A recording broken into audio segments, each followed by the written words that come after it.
A boundary, pure and simple, is a property line. Because we get confused. What's a boundary? You think about setting limits, or you think about doing an intervention, or you think it's a million different things. Having a conversation differently. But basically, that's not the definition of a boundary. They define what's you and what you want in your life, what you want on the property of your heart, mind, and your soul, your experience. They define what you want on that property and what you don't want on that property. But in order to have boundaries, we also have to look in the mirror and say, why do I allow this to go on? Why is it difficult? For what fears, what needs, what drives are keeping me in this? When you say no to something or to somebody that needs something, that is not selfishness. You can't solve all of the needs in the world.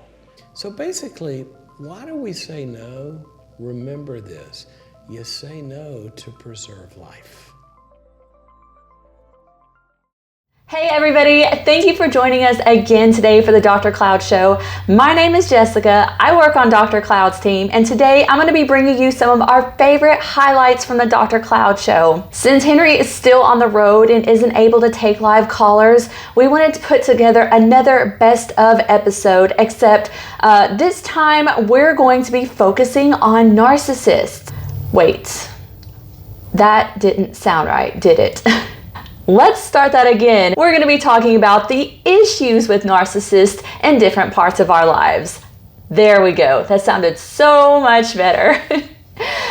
Today's calls will talk about narcissists and dating, being married to someone with narcissistic tendencies, and dealing with a narcissistic mother. If you are joining us today, be sure to say hi in the comments and let us know that you're here. As the show goes on today and we see you engaging with one another, we're going to be reaching out to some of you to give away access to our workshops and boundaries.me. Now, before we get started, a couple of announcements. If you watch the show, you know Henry always starts with announcements. Henry's upcoming workshop on mentally healthy faith will air live at 5 p.m. Pacific time on April 12th. And this is the last day to get general admission pricing. Prices will go up tomorrow, so make sure you head over to boundaries.me/faith to secure your spot. And just as a reminder, if you can't attend live, you can purchase your ticket today to secure general admission pricing, and you can go back and watch the workshop at a time that's convenient to you. All right, our first call today comes from someone who says she keeps attracting narcissists in her dating life. Henry talks to our caller about what signs to look for and how to take the right actions to prevent her from repeating the same patterns. As you watch this clip, tell us what you think in the comments. Do you think narcissists are attracted to those who are vulnerable to being too nice? Let us know. We're going to go to Lori, who's calling us from that big old state of Alaska up there, where they're getting into some very long days here before too long. Lori, how are you? Hi, Henry. I'm doing great. It's daylight all the time. All the time? Well, not quite yet, but it's still light out late into the night. Oh my gosh. I'm a golfer, and I can't imagine living in a place where I could play golf until 4 a.m.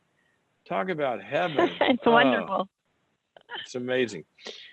But then it gets a little chilly there later in the year, so I don't know. Maybe I have to live in two places. So tell me how I can help you. You've only got a couple minutes here. Oh, yeah, I'm at the end here of your show. I will try to make it quick. I'd like some help for me personally, how to stop attracting a narcissist. You have been instrumental in my life over the last 10, 15 years. I ended a 28-year marriage, and then I lost my parents, and very careful about how I dated. And vulnerable, I suppose I was after my parents died, and met an amazing man. And I thought everything was good and played it safe, and then that didn't go well. And when I date, I end up attracting those that really aren't healthy. Mean? Okay, how does it not go well with an amazing man? And how long did that take? Well, he wanted to be my rescuer, and he helped me move. He seemed, we prayed all the time. He just seemed really wonderful, but he didn't really have his own opinions, his own, he never wanted to speak up. He was kind of passive, and I wasn't used to that. And Okay, stop. So that was not amazing. Right? Repeat that? I said, that's not amazing. You said you met an amazing man, but then when you start to describe him, yeah, he's helpful, but he doesn't really speak up, doesn't have any opinions, and doesn't. But that's not amazing. That's true. So, and it went further, right? And then you found out whatever we're going to hear about. But when your question is, how do I stop attracting narcissists? I guess he flipped and went totally narcissistic on you. Is that what happened? Well, he got, I guess, kind of contacted by somebody he used to talk to, and then overnight, he no longer wanted to pursue what he was pushing so hard for with me to convince me that he was going to be for me. It just ended like abruptly. Right. So when you say pushing so hard, you mean, how is he pushing if you never had an opinion? And I'm a little confused. Sounds kind of passive to me, but you said he's pushing. Yes. So how did those go together? He was getting discouraged with me for not wanting to move in with him and buy a house when we had just met. A little discouraged with me for not. Okay. All right. I got it. Lori. Yeah. Am I going to have to move up there to Alaska and follow you around and whisper in your ear on your dates? Maybe. Maybe. You already actually do. Okay, I want you to listen to yourself. I'm gonna pull my hair out here. I don't have any left after my wife chopped it off last weekend in a good way. Thank you very much. COVID was. Oh, it looks good. It looks good. I had a helmet going on after 8 weeks.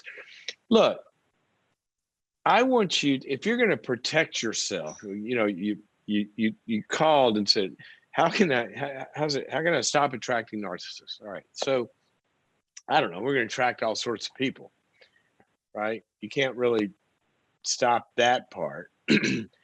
You can stop your side of the Velcro, right? So you got Velcro. It's got two sides. You take Velcro and try to stick it on a wall where you had to put the other side of it. It's just going to fall off. So what you can do is you can get in your side of this, and you can begin to open your eyes. And here's the internal work that needs to go on. I want you to open your eyes to allowing negative information to come up on your screen and have some sort of value. And sometimes our needs will stop that from happening. So if I'm really, really hungry, I come in from a trip and I hadn't eaten all day, and I started in New York, and it was 4 a.m. here, and whatever. I missed all the meals, and I had a 7-hour flight, and I landed LAX, and they've lost my luggage, and I'm wandering here at 2 a.m. I'm starving, and everybody's asleep. And I'm going to make a sandwich, and I pull out, and the only piece of cheese we've got for some reason is back in the back of the drawer, and it's so like gross and moldy. I'm hungry. I know what you're going to say. I'm hungry. But I've rejected whoa, 99 of the 100. I'm not done yet. I'm not done yet. You're gonna listen to this. So I just, I'm gonna kind of ignore that. And a lot of times you can, right? But for whatever reason, I'm so hungry, I'm gonna eat it anyway. All right. I saw it, but I wouldn't let it have the weight it should have, because I'm so desiring of my relationship with this cheese. Now, you said you needed rescuing at the time. He came in and he gave you a bunch of cheese. It's great. But there was so much mold on that, even from the beginning. He's pressuring you to move in with them. He's not having any opinions of his own. There's a lot of things here. Why don't you let yourself say, I don't like that? And I'm not going to step further into something that I don't like. Now you can talk. Well, what I was doing was I was used to being in relationships with overt or more assertive people, and he was less of that. And so That's I a good convinced myself thing. That's to give great. it a chance. And You did give it that a was chance, but you said you went way further, that you got to the place, you went far enough to where you were hurt and disappointed. correct. Okay. We're going to talk again one day. I want you to call me back because we're out of time. Okay. But here's what I want you to ask. Here's what I want you to ask yourself. Since I'm not in Alaska following you around on all your dates, going, did you notice the guy doesn't have an opinion? Whispering in your ear, did you notice this is the 4th time he's tried to push you into moving into him with him after you said no? Did you notice that? Since I'm not there to do that, I want that voice to be in your head. Okay. Let it have weight. Let it have weight. You will begin to wake up and see narcissism for what it is in its many, many disguises and many, many forms. Sometimes some of the most narcissistic people are helpers because that's how they control Yeah, I just people. figured that out. Yeah. See, we think narcissists are selfish. Absolutely. They're helping out of selfish reasons. A good person, when you say no, they're going to love your no as much as your yes. Yeah. Okay? All right. Lori, call me back. I want to talk to you about this some more. Okay? Okay. I appreciate your help.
All right, everyone, welcome back and thank you for sticking with us today. In this clip from the Dr. Cloud Show, a caller talks to Dr. Cloud about her husband's narcissistic tendencies and the critical voices that influence her confidence and self-esteem. Henry breaks down where negative voices come from and the steps to take on how to overcome them and the science that makes them work.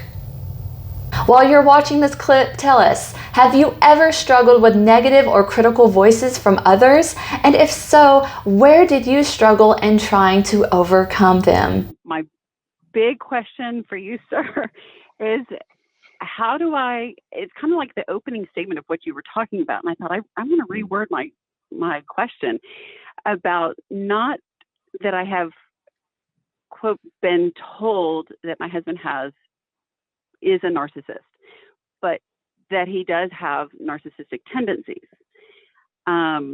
So throughout the 20-something years, and it was like you just said at the very beginning, someone that, they put you on this platform and all that because they have their own weakness.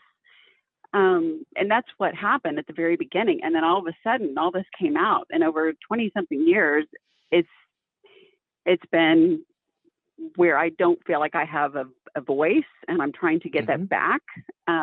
We've dealt with alcoholism, infidelity, different things we've gone through, but and when you say we've gone through and dealt with, was that in a really, really deep, structured way? Did y'all go through treatment center or in family counseling and couples counseling and all that for an extended period of time that he was involved in and bought into?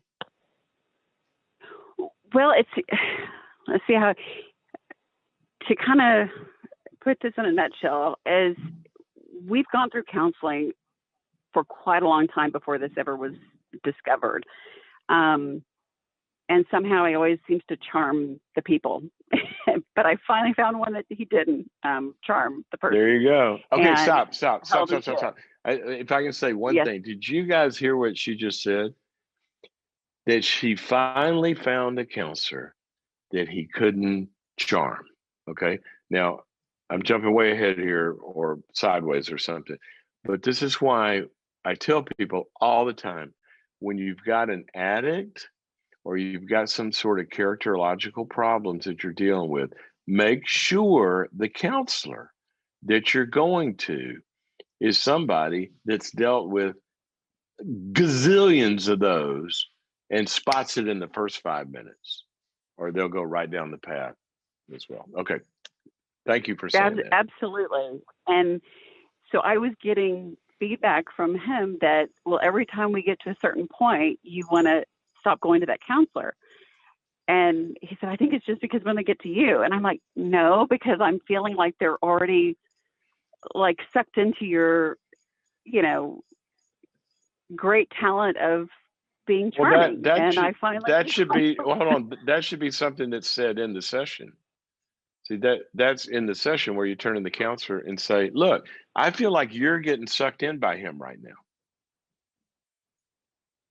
I do remember telling one specific one that I just said, I feel like you guys are kind of like best friends and we're not really kind of getting to the root of things. And then, I kind of, after that, I said, I'm not going back. I'm not wasting our money or time because this one's not working. Good. You're a consumer. Okay. So give me the question. So I guess the biggest question that I'm struggling with right now is that, I feel like I've done a lot of work. I've done, the things that I noted earlier, but I feel like at this point, I don't have my kids at home anymore. I'm an empty nester, like you've spoken about. And I'm redefining who I am, and I'm trying to get those, it's weird to say voices, but that's what it is. It's like the constant things that you've heard for 20 whatever years. They are voices. They are voices. How do I get past that constant voice that is really stuck in my head of you can't do this, or why do you think you can do this? It's just a negative type thing that I keep feeling whenever I want to try something new, and then I just don't. Oh, when you want to, I'm trying to understand, you can't do this, meaning when you want to take a step out in life and do something new, is that what you're talking about? Well, that and just feeling good about myself. It's kind of all wrapped into one. Okay, I thought we were talking about your husband, but you said a lot of these voices you think came from him. Okay, all right. So let me give, this is a great question, and I would like to have. I wish we had. I don't have, but you probably do, and you can go back and look at it in your head. Sort of the video of kind of like, the things you've tried.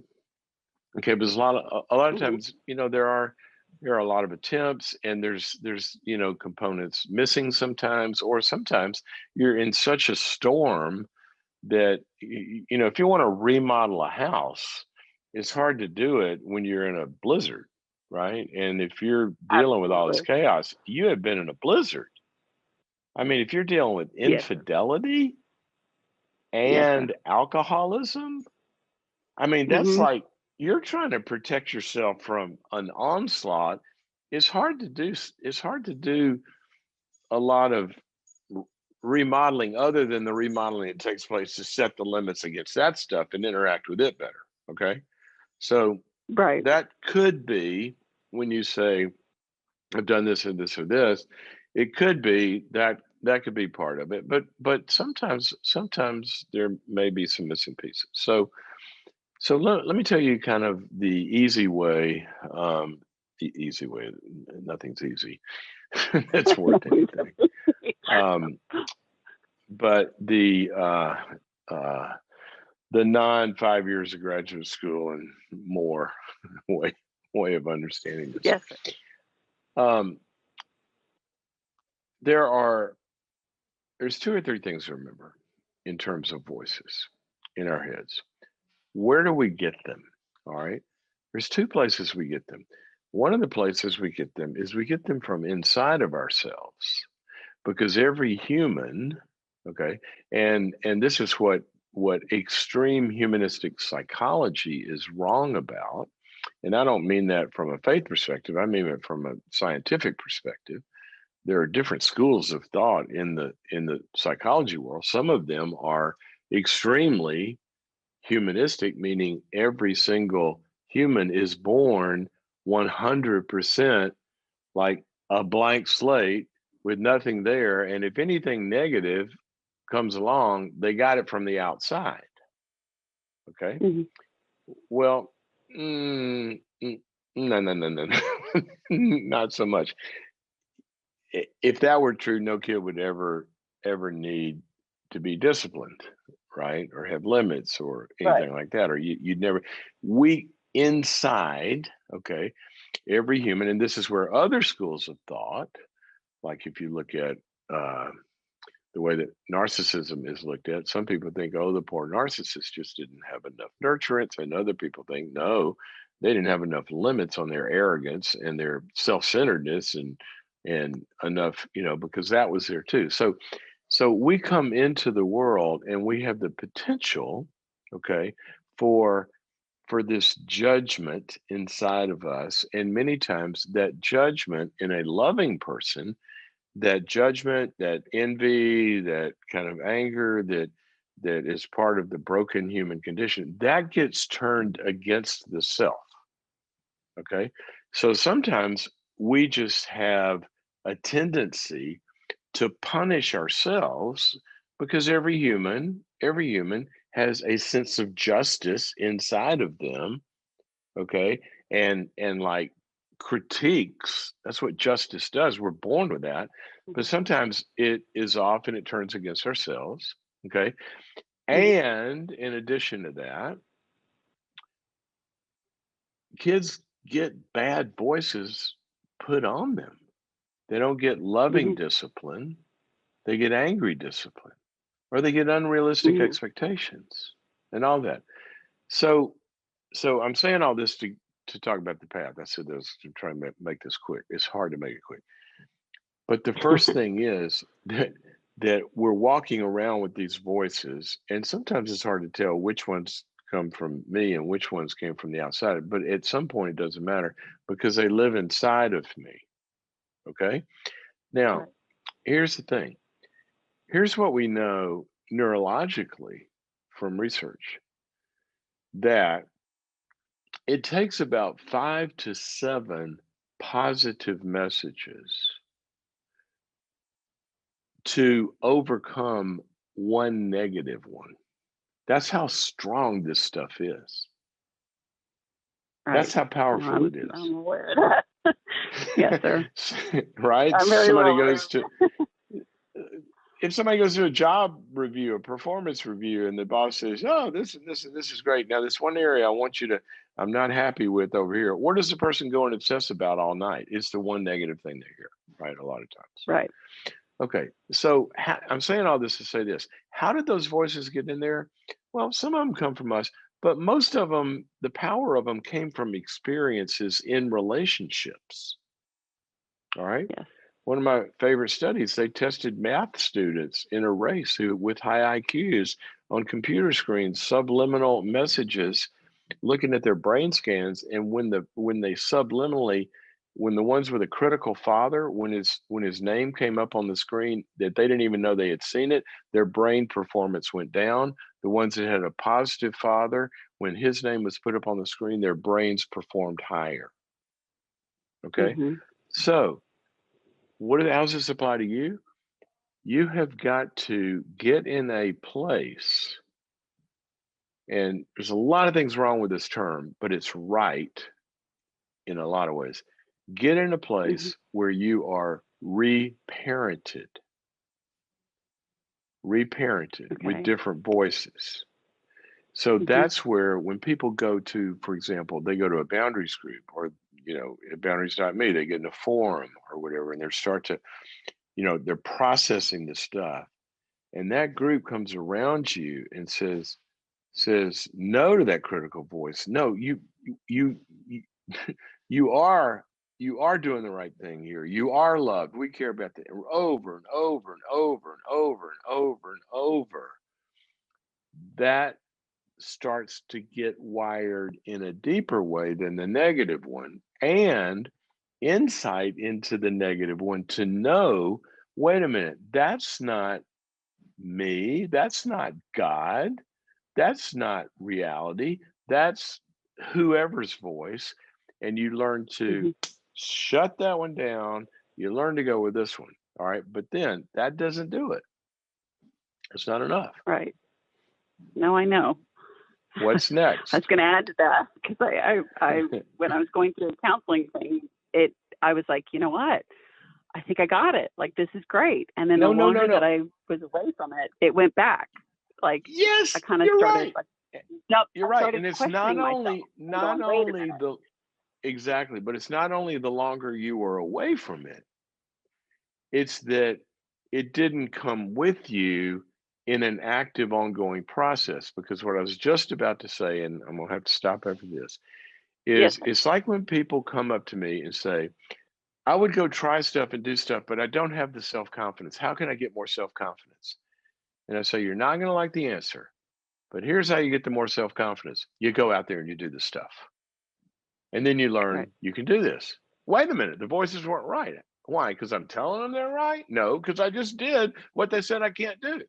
Okay, so I'm going to give you a path here. First of all, this is how neurologically things change. First of all, there is awareness, and we've done that. Okay, you said we've done that. We've added that. It's not a done deal. You keep doing that. But you're learning, here's what the voices are. I've got this issue. I stop when it happens. When I hear it, I back away. Okay, or I start to join that voice or whatever. Now I got awareness. Awareness doesn't change anything. Okay. It doesn't. But it is the first ingredient to changing things. Help. But it's not changing it. That's why I had the call. Exactly. So what do we do then? Second step, something called focused attention. Focused attention is focusing my attention on it when it's happening, in the moment it's happening, not just in my group.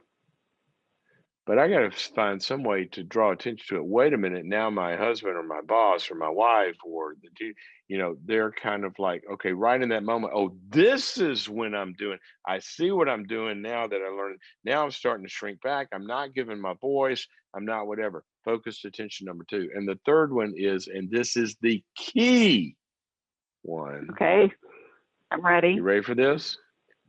Yes, Deliberate practice. Okay. So that means after the awareness of what the issue is, now I've got some way of seeing that I'm doing it right now in this conversation.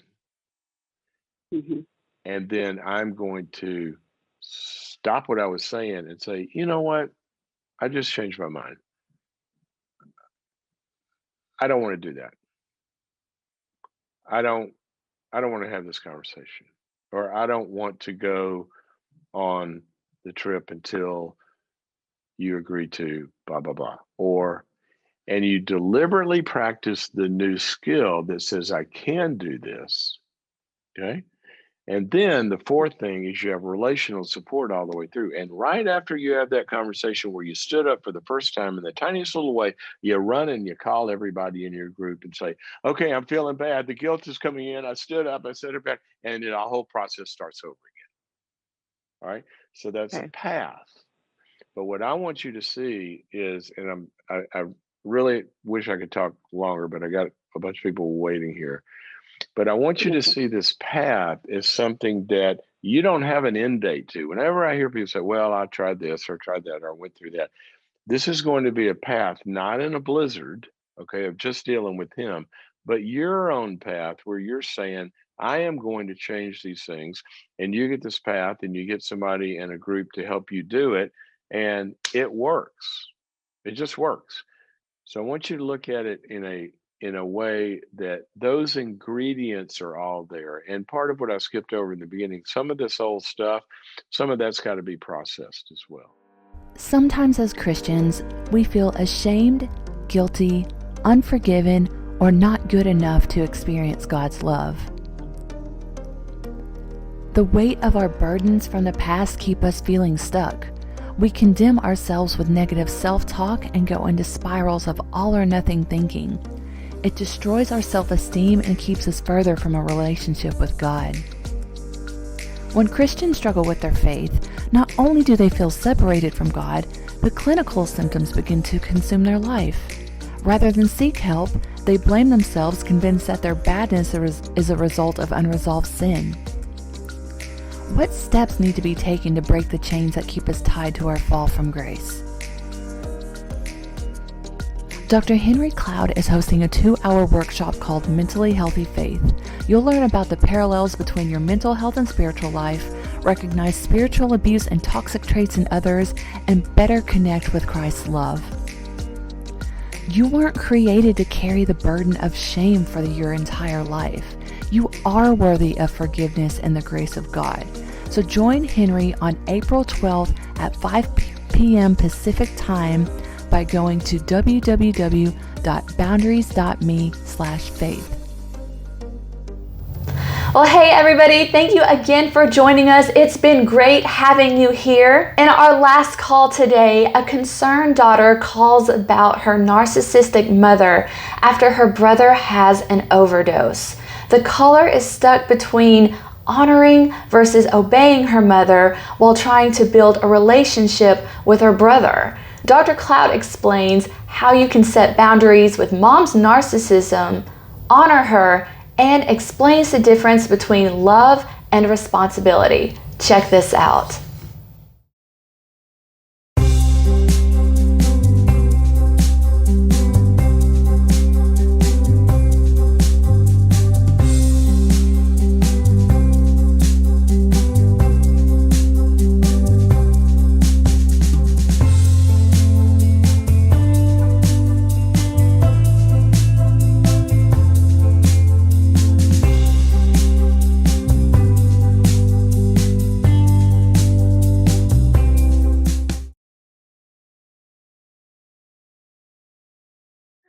All right. So you got an older brother. He's how much older is he than you? He's a year older. He's a year older. Oh, you're older. Okay. And how old are you guys? Mm-hmm. How old are y'all? 45, 46. 45, 46. Okay. And you got a mother that's older than both of you. And so what's the issue with mom? So she's very, very narcissistic, and she's even histrionic. And so my brother and I basically have. So you got some drama to the narcissist. Yes. Yeah, both of us. And so, especially when we were young adults, and my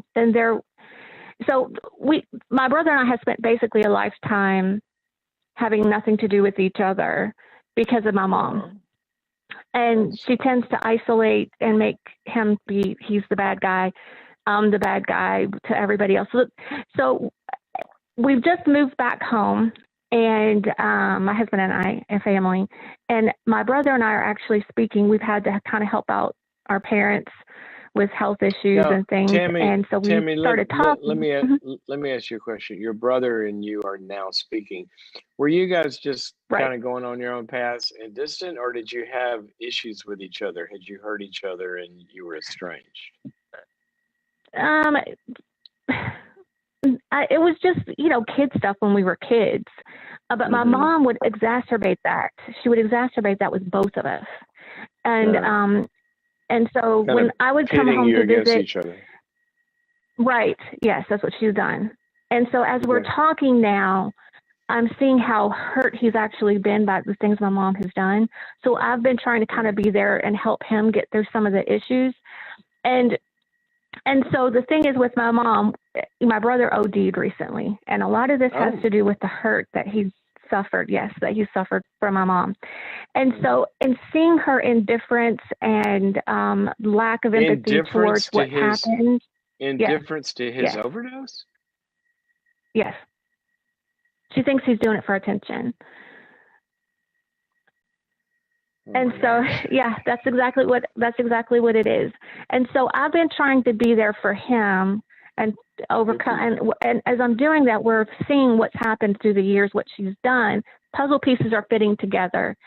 And so I've tried to sit down with her and talk to her about a lot of the hurt from the past and then the hurt that's currently going on.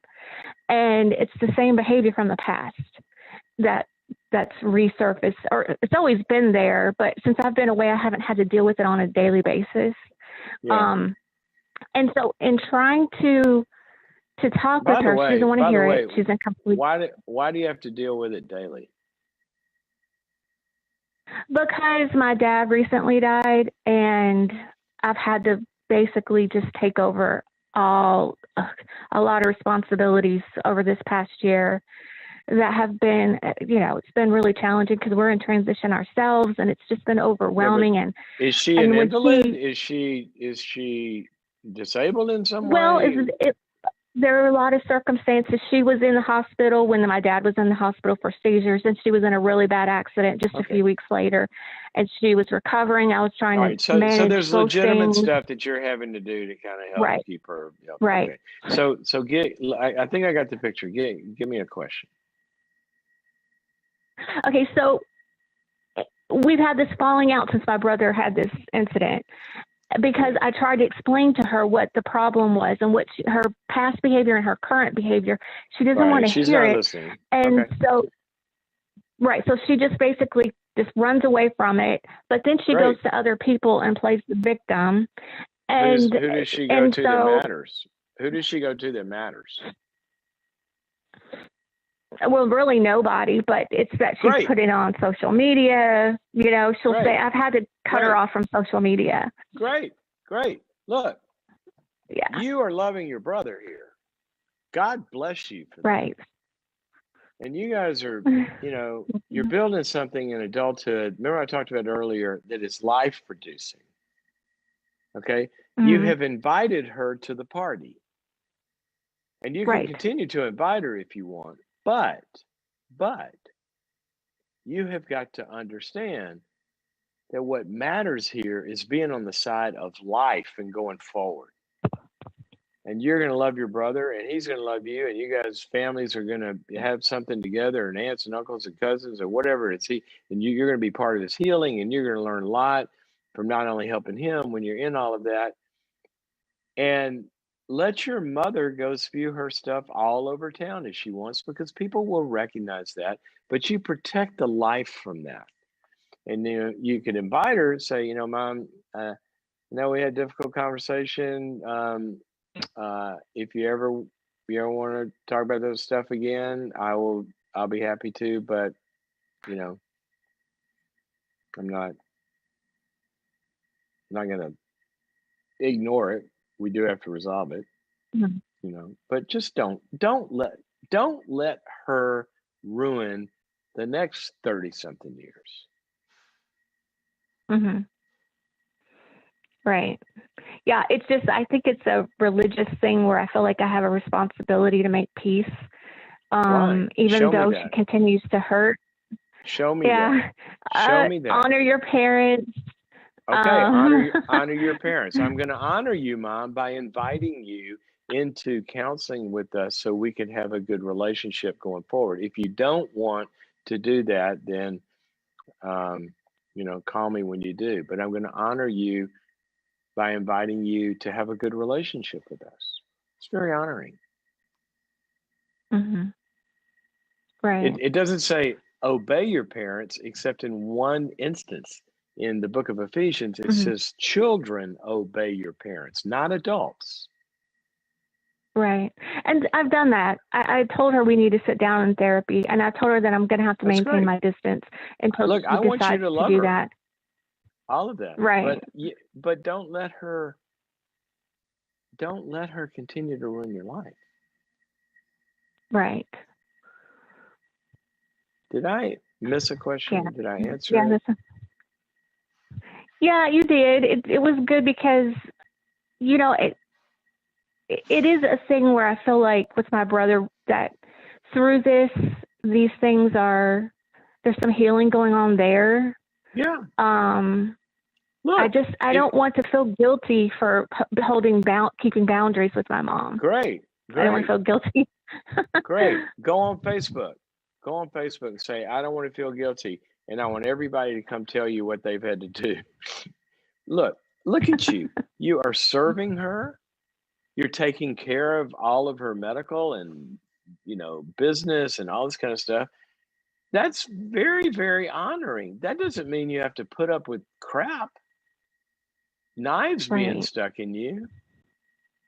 No, you can be a healing agent. Say, Mom, I can do this for you, and I want to do this for you. I want to help you. Now, if you start, yelling at me or, whatever it is she does that hurts you, and then I'll probably have to, I don't know, maybe sometimes I can listen to that. I don't know. I'll put my earplugs in, but probably I won't. But I'll be glad to help with all your stuff. See, you can continue to serve her and have boundaries. There's no verse in the Bible that says, blessed are the doormats, for they shall inherit the hills. That's not in there anywhere. Right. And you said earlier there's a bunch of religious stuff, right? Well,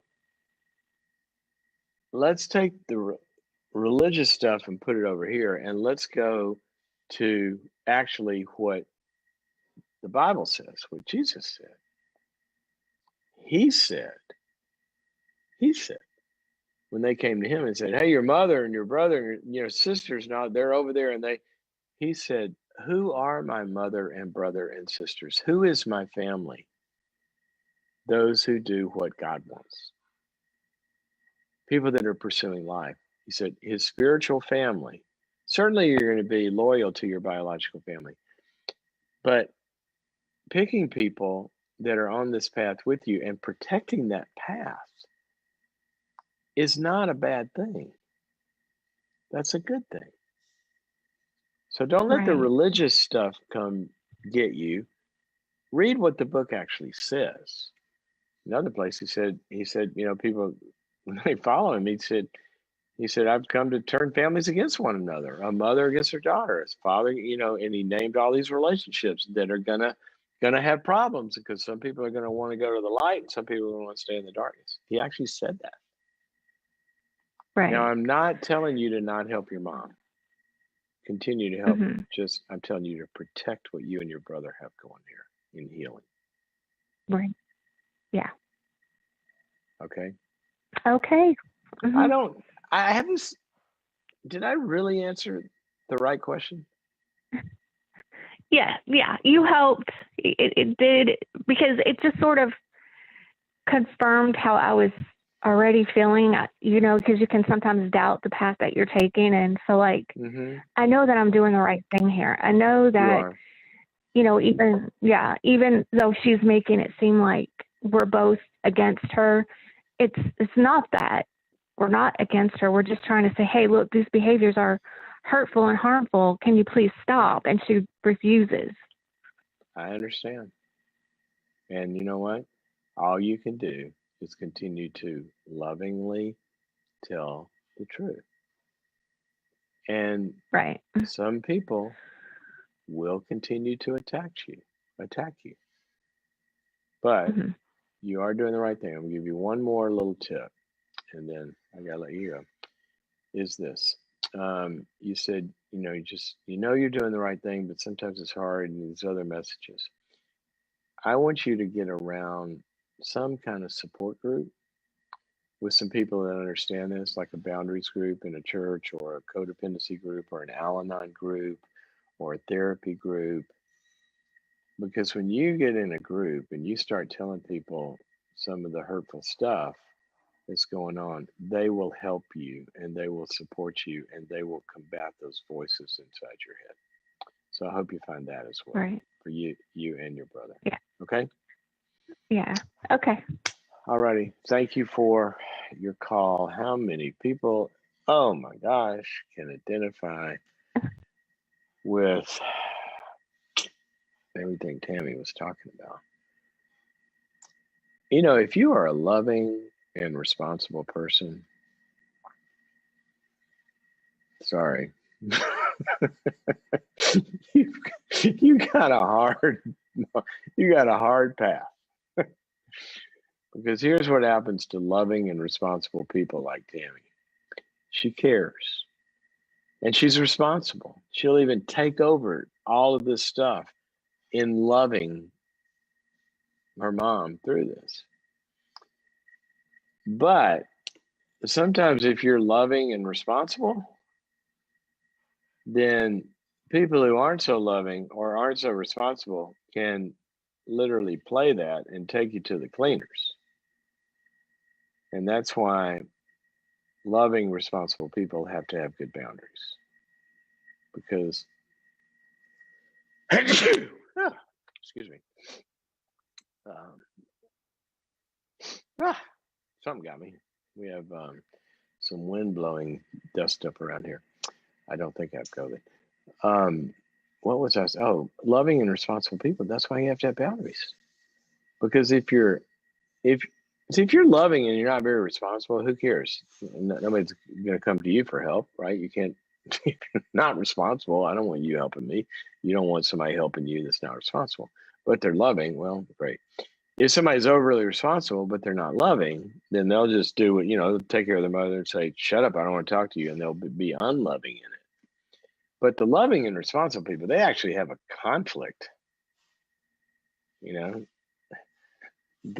got to do both. And that's when it gets tricky.